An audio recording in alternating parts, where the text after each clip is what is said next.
Aloha and welcome to the Lokomai Life and Missing Mondays. I have a new story to share with you today. I talked last week about runaways and shared a number of different stories with everyone who's been watching, and was so happy we were able to share those stories because the people who are runaways often are kind of looked at differently by law enforcement, especially initially. You run into this thing where a huge majority actually of missing people are lumped into this runaway category. And are there runaways? Yes. And probably a large percentage of them are categorized as runaways. However, there's also, I think, a large number of them that are potentially abductions. But because of their age or past history or something like that, they are often thrown into this runaway category. So no matter what category they're thrown into, in my eyes, okay, whether it be an abduction category, a parental abduction category, a category of being a runaway, they are always so often in danger, and the runaways especially. Okay, many of them are heading into a potential life that is extremely scary. Okay, puts them in very precarious positions. And that's one reason why the more I started looking into the cases of missing people, I was like, we need to talk about these people. They need their story shared just as much as someone who was taken from off the street in a stranger's car needs shared, because we don't know what's happened to them from the point they did run away. So today I wanted to introduce you to a 14-year-old by the name of Courtney Tout. Courtney actually did go missing in October, end of October, October 26th, actually. She was 14 years old and was last seen at around 7 p.m. on that day. Sorry, I got a little puppy here who wants to be in mommy's arms right now. And also, Courtney went missing from the Richmond, Indiana area. Now, as I mentioned before, there are many people who are seen as runaways and may be actual runaways, may have different things put on. Courtney falls into one of those areas of someone who has actually run away before. And that's something, we had other people in that position last week when we talked, people who had a history. And I made the comment, I don't care if they've had 2, 3, 4, 5 times of running away. They're still in just as much danger when they're out there on the street the first time versus the third time. And they need to have their story told, and they still have people who really love and care about them. I know Courtney's parents care the world for her. Okay, Courtney's mom's been on Facebook trying to get the news out about her daughter missing. Not only that, I noticed in just looking around, she's also going out sharing pictures and stories of other people who are missing, because she herself now knows what that feels like as a family member. And we've all, like I've said in the past, we've all been in that position as a teenager. Okay, the emotions and everything you're going through during that time, they're real. They're real emotions. And sometimes there's real reasons for running away. Sometimes it's just the emotions and everything going on. But families want to make sure their loved ones are safe. Okay, whether it's with them or with someone else, they just want to know they're safe. And also, Courtney herself did go missing back in July and was found and came home to her family. She was initially, at that time, even though she had disappeared from Richmond in Indiana, she ended up being found in Roanoke, Virginia. So, important reason why I wanted to share that information is to let people know that people can be found in any state. I keep saying that each week. They can be found in any state, and it's important to be looking anywhere and everywhere, because you may find someone in a different state. And if your eyes aren't open, if you don't know these stories, you won't be looking.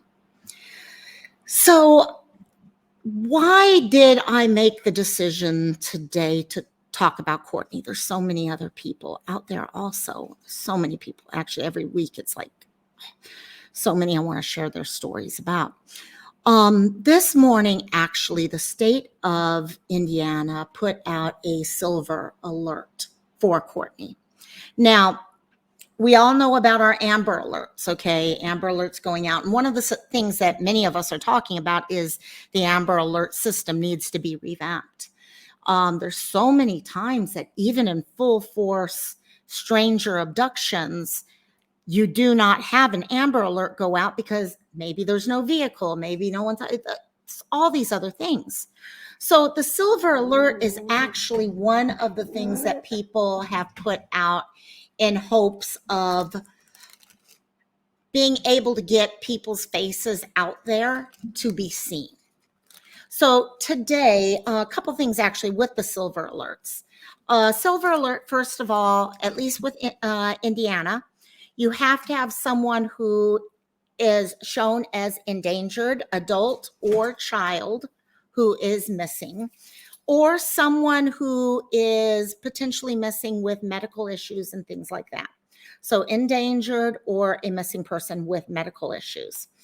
There has to be some proof that by sharing the information, it might do some good. And then lastly, it needs to come from law enforcement.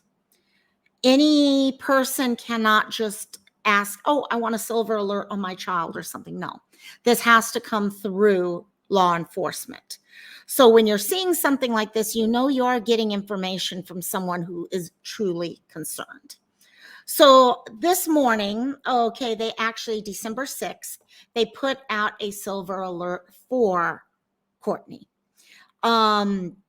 The Richmond, as you can see here, the Richmond Police are investigating her disappearance. We will go into what she looks like and all that. She has been missing from Indianapolis and the area outside Indianapolis, okay, is to the west of Richmond. So about 73 miles difference between the two. She was last seen on Sunday, October 26th at around 7 p.m. She is believed, as you can see here, she's believed to be in extreme danger and may require medical assistance. I'm not sure what has happened to lead them to this decision. Something has happened. Either someone has seen her or heard from her or something to be able to pop up and say, okay, this girl who was already endangered is now in extreme danger and needs help. We need to get the word out about her. So they've put the information out about her at this time for everyone to see. So Courtney is, okay, I mean, I was looking at the, especially the first one on the left with the little hearts. Any of us who have nieces or nephews all know about, oh yeah, you got your little duck face and all those other things when people are taking their pictures. Okay, we see these pictures of these happy-go-lucky kids that just, we want them to live their lives where they enjoy their lives. Okay, growing up is hard. Growing up in today's world is even harder. I mean, it was hard enough for me back in the 80s. I can't even comprehend it nowadays with internet. And we talked about how connecting with internet can become so dangerous nowadays because people start talking about things. So we really need to get the word out about her and let people know that she is loved and she is cared for. And her family want her home. We're coming up on Christmas right now. And anyone who has a child knows what it would feel like to have a holiday go by without your child there. Anyone who has a loved one of any type knows what that's like. Okay, when you're having your dinner on Christmas or Thanksgiving and there's a seat missing at the table. So we need to get this word out, okay, so that she can come home. And if she has any healing to do, she can heal. And it's healing from being away as well as just healing from normal, all the things that we go through. And because, you know, all of us have our reasons for what we do. And that's why this is never about saying, well, why did you run away or things? Because some people have come and said that to me. Well, why people make the decision to run away and all. And you know what? They do. Some of them, we have many runaways who come from the system itself. And they're in a foster care system, which maybe something's just not working for them. Okay. And so it's just, we all have been in those places before.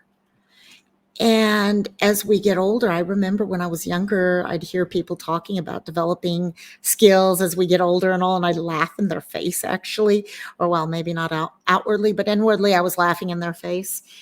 But now as I've gotten older, I've realized, you know what, the skills that I've developed now to deal with life are so much more intel than when I was younger and did not have those skills because I had not gone through life yet. So we definitely, please keep an eye out for her, okay? Please help us get Courtney's face out and all to see whether or not anyone can see her share. I always talk about sharing because this channel is small. We're not large. The way this works is through you hitting that share button. That's how this works. Okay, yes, I'm going to get a couple views. Yeah. But you know what? What really makes the difference is not me. It's you hitting that share button and sending it out on Facebook and getting a screenshot and posting it on Instagram or something so that your friends may see these pictures and be able to get in touch with people. And that's actually why I not only share the poster, but I also create this. I want everyone to have something that they can screenshot. So if you don't know how to share a video, you can do a quick screenshot on your phone or whatever and send this out. And so I wanted to real quickly just share that with you. Courtney is 14 years old. She went missing on October 26th at around 7 p.m. She lives in Richmond, Indiana. However, in the past, she was found far away from home. And there's a potential, whether on her own or due to other people, she may be somewhere else. We've talked about things, as much as I don't want to even address this issue. There are things such as trafficking and stuff like that, which no one wants to think about. But on a logical level, you have all these things you have to look at, okay, from trafficking to people connecting with each other and, okay, with no negative thoughts behind it, they get together and they travel to the next city or stuff like that. So it can be anywhere. But she started off in Richmond. She's 5'5" tall, weighs 115 pounds. She's got blonde hair. Oops, sorry. I've got a typo there. My fault. Blonde hair, not blonde brown hair. Also, actually, it was listed in one area as strawberry blonde hair and blue eyes. If anyone has seen her, heard from her, okay, talk to anyone who may have seen her, please call the Richmond Police with any information you might have. Their phone number is area code 765-983-7247. You can also call 911. I tell that with everyone. Okay, if you're in another city and you see her and you're like, oh, wait, is that the person I just saw? Just dial 911. They're going to connect you with the right people. Okay, they will make sure to connect you with the right people. So I want to thank all you guys. As you guys have helped me with this program, the Missing Mondays series, it's taking on a heart of its own. Okay, it's connecting with people in different ways than most of the other videos do. It's reaching out to people who unfortunately would not get reached out to. So thank you guys so much. If you know of anyone who needs their story told, whether it's on an abduction, runaway, whatever, please contact me. My email is TheLokomaiLife@gmail.com. It's in my profile. You can also contact me through Facebook or Instagram. please take a moment to share this or take a screenshot and share Courtney's information with people. Thank you all so much. I will look forward to seeing you guys a little later this week. I'll see you guys definitely in chat rooms. You know how that works. I'll definitely be seeing you guys there, but I will be seeing you guys very soon. Thank you guys so much for spending a couple minutes with me tonight to hear about Courtney, and please share out and let's see if we can hopefully connect her with her family and bring her home for the holidays. Thanks so much. Aloha and love y'all.